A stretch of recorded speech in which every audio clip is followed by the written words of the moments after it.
અમદાવાદ શહેરના દાણીલીમડા 4 રસ્તા પાસે ટુ વ્હીલરવાળા ફૂલ ઓવર સ્પીડમાં ચલાવીને એક એક્ટિવા સવારને અડફેટે લીધો હતો. દાણીલીમડા 4 રસ્તા પાસે ટુ વ્હીલરવાળા એક ચાલકે ફૂલ ઓવર સ્પીડમાં આવી રહ્યા હતા ત્યારે એક એક્ટિવાળા ભાઈ રસ્તો ક્રોસ કરતા હતા. તેમને દરમિયાન તેમને અડફેટે લેવામાં આવ્યા હતા. તો આ ઘટનાને પગલે એક્ટિવા ચાલકને ઈજા પહોંચતા માથાના અને પગના ભાગમાં ગંભીર ઈજા પહોંચતા 108 બોલાવી તેમને સારવાર માટે હોસ્પિટલ ખાતે ખસેડવામાં આવ્યા હતા. તો સમગ્ર મામલે પોલીસે સ્થળે દોડી આવી તપાસ હાથ ધરી છે.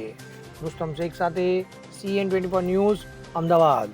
હવે જુઓ દેશ દુનિયાની તમામ ખબરો તમારી આંગળીના ટેરવે. ઉઠાવો મોબાઈલ અને Google Play Store પરથી ડાઉનલોડ કરો અમારી CN24 ન્યૂઝ મોબાઈલ એપ.